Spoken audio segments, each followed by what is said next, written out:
안녕하세요, 매니저 벤입니다. 저는 현재 패션 브랜드 종사자로 남성 수입 브랜드 의류를 판매하고 있는 매니저로 일을 하고 있습니다. 저는 평소에도 유튜브를 즐겨 보는 편인데요, 거기에 저의 직업 또한 패션업에 종사하고 있기 때문에 패션 분야 영상을 관심 있게 지켜보고 있는데, 대략적인 스타일 제안이나 코디 제안이라든지 그러한 정보는 있지만 디테일하게 알려드리는 영상이 없더라고요. 그래서 패션 제안이라는 거창한 이름보다는 현재 여러분들이 많이 들어보셨겠지만 정확하게 어떤 브랜드인지, 어떤 스타일의 옷이 나오는지, 어떤 소재를 사용하였는지, 가격은 어느 정도인지에 대한 그러한 전반적인 정보를 알려드리기 위해 이제 유튜브를 시작하게 되었습니다. 제 이력으로는 남성 의류를 전문적으로 판매를 해왔고요. 가격대 10,000원대 티셔츠를 판매하는 브랜드부터 300~400만 원짜리 남성 정장, 수트를 판매하는 다양한 남성 수입 브랜드까지 많은 브랜드의 경험이 있습니다. 물론 디자이너 브랜드가 모여있는 편집샵에서도 근무를 해봤고요. 지난 저의 경험을 바탕으로 다른 분들과는 다른 조금 더 좋은 정보를 알려드리기 위해서 열심히 하도록 하겠습니다. 영상을 보시다 보면 가능한 객관적인 시각으로 보려고 하겠지만 지극히 주관적인 관점이 들어갈 수 있는 점 유의해 주시고요. 앞으로 영상 재미있게 즐겨주셨으면 좋겠습니다. 그리고 뒤에 배경은 이해 좀 해주세요. 그 뒤에 가릴 게 없어서 이불을 걸어놨습니다. 그리고 영상도 스마트폰으로 촬영하는 거라서 뭐 정보가 중요하니까요. 나중에 돈 많이 벌면 바꾸도록 하겠습니다. 자, 첫 시작으로는 어떤 브랜드에 대한 설명보다는 일반인 분들이 잘 모를 수가 있는 전체적인 유통 구조에 대해서 설명을 해볼 건데요. 해외와 국내의 백화점의 유통 구조에 대해서 한번 알아보도록 하겠습니다. 요새 국내에서 내수 시장 활성화를 위해서 많이 진행하고 있던 게 있었죠. 바로 코리아 세일 페스타라는 이름의 행사입니다. 10월 7일자로 종료가 되었는데 사실 말이 많은 행사였죠.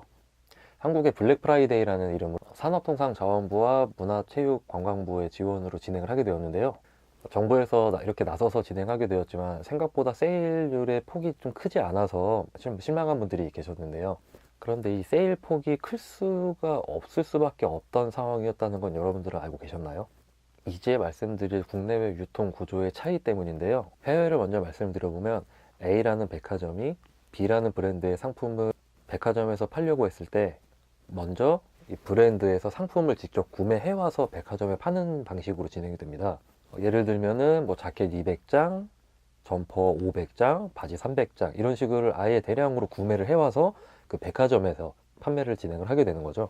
즉 상품의 이런 전반적인 재고 부분을 그 제조업체가 아닌 유통업체에서 부담을 지게 되는 것입니다. 그렇게 그 시즌에 상품들을 판매를 하고 뭐 중간중간에 세일도 간간히 하겠죠. 그리고 그 시즌이 끝나가는 시점에 내년에 판매해야 할 상품들을 이제 수입해올 준비를 해야 됩니다. 계절이 바뀐 상품들은, 현재 매장에서 판매되고 있는 상품들은 계절이 바뀌게 되면 더 이상 판매하기는 힘들고 그 보관하는 물류 창고의 비용도 만만치 않으니 자금 마련을 위해서 지금 당장 팔릴 수 있는 큰 세일을 진행을 하게 됩니다. 다시 세일 후에는 원래의 가격으로 가격은 다시 돌아오게 됩니다. 그리고 그렇게 판매했던 것이 생각보다 꽤 큰 효과를 보게 됐고, 다른 브랜드 백화점에서 이를 따라서 진행을 하게 된 것이 현재에 이르러 블랙 프라이데이가 되게 된 것이죠. 하지만 국내는 사정이 조금 다릅니다. 국내는 상품 재고를 유통업체가 아닌 제조업체가 지게 됩니다. 첫 시작부터 다른데요. 그 점을 자세히 들여다보면 해외는 상품을 브랜드가 아닌 백화점이 판매를 하는 형식이고, 국내는 백화점은 자리만 빌려주는 임대업을 기초로 두고 있기 때문입니다. 예를 들어서 백화점 내에 자리가 있다면 A라는 브랜드에게 이런 식으로 얘기를 하는 거죠. 여기 자리 비었는데 너네가 와서 여기서 장사를 해볼 생각이 있느냐? 우리는 트래픽이 많고 사람이 많이 방문하기 때문에 너희들 굉장히 많은 매출을 올릴 수 있을 거다. 이런 식으로 백화점이 브랜드에게 딜을 거는 겁니다. 그때 백화점 수익은 브랜드에서 판매하는 상품 금액의 30% 정도라고 보시면 될 것 같습니다. 뭐 보통 마진 30%라고도 하는데 평균적으로 이 정도입니다. 물론 예외도 있습니다. 고가 명품 브랜드의 경우에는 백화점 퀄리티를 위해서 우리 백화점에 들어와주면 몇 년 동안은 수수료 없이 장사를 하게 해주겠다, 이런 식으로 계약을 하기도 합니다. 뭐 이 부분은 극히 일부의 브랜드들이기 때문에 제외하도록 하겠습니다. 이렇게 상품의 판매 및 재고를 브랜드에서 떠안다 보니 큰 폭의 세일을 할 수가 없는 부분인데요. 세일 기간에도 블랙 프라이데이와 같은 큰 폭의 세일은 기대할 수 없을 뿐더러 아울렛으로 넘어가더라도 그것 또한 마찬가지로 임대 수수료를 받기 때문에 50에서 60% 세일하는 것이 최선이고요. 보통 80%까지 세일이 진행되는 상품들은 보통 3년에서 5년 정도 기간이 좀 오래된, 연차가 오래된 상품들이라고 보시면 될 것 같습니다. 사실 올해 시즌 상품을 80%까지 세일한다는 것은 국내에서는 거의 불가능하다고 봐야죠. 이러한 부분 때문에 많은 분들이 이 코리아 세일 페스타를 볼 거 없다, 졸속 행사다, 맨날 하던 세일이랑 차이가 없다 라고들 말씀하시는데, 실질적으로 브랜드의 생계를 이어나가야 하는 업체 입장에서는 어쩔 수 없는 선택이라고 말씀드리고 싶지만, 사실 국내 브랜드도 그렇게 양심적인 건 아닙니다. 그럼 어떤 식으로 국내 브랜드 상품이 만들어지고 백화점 및 쇼핑몰에 진열이 되는지 한번 알아보도록 하겠습니다. 가장 먼저 브랜드에서는 상품을 만들기 위해 디자이너들이 상품 디자인을 진행을 합니다. 사실 국내 브랜드는 카피 비중이 굉장히 높기 때문에 디자이너라고 부르는 건 좀 애매한 부분이 있긴 합니다. 저는 개인적으로는 크게 인정을 하는 편이 아닌데요. 하지만 예외는 있습니다. 바로 솔리드홈이라는 브랜드를 이끌고 계신 우영미 패션 디자이너님인데요. 해외 유명 백화점에서도 솔리드홈 상품 같은 경우는 판매되었던 적도 있고 현재도 아마 판매가 되고 있을 겁니다. 국내 시장상 이렇게 되기가 정말 쉽지 않습니다. 그래서 우영미 선생님은 저는 인정을 하고 있습니다. 그 외에는 그닥 아무튼 상품들은 고르고 그거에 맞는 원단을 뭐 한국이나 뭐 인도, 미국, 이태리 등지에서 원단을 직접 구입하고요. 아무래도 좀 대량으로 구매하는 거다 보니 좀 가격대를 많이 낮출 수 있는 부분이 있습니다. 그렇게 구매된 원단을 생산 공장으로 보내게 되고요. 그 생산 공장은 뭐 한국, 중국, 뭐 태국, 베트남, 말레이시아 등지 같은 인건비가 저렴한 공장으로 넘어가게 됩니다. 그곳에서 옷이 생산된 후에 다시 국내로 이렇게 상품들이 반입이 되는데요. 보통 이제 어시스트 코리아라든지 한솔 로지스트 같은 대형 물류 센터에 상품들이 먼저 보관이 되고, 그곳에서 뭐 자켓, 바지, 점퍼 등 상품별로 분류가 된 후에 다시 백화점이라든지 여러분들이 흔히 가는 뭐 오프라인 로드샵 아니면 쇼핑몰, 오프라인 몰 등의 매장으로 각자 분배가 되기 시작을 합니다. 그리고 그곳에서 이제 여러분들이 직접적으로 볼 수 있게끔 진열이 되는 거죠. 여기까지는 별로 어려운 부분은 없는데요.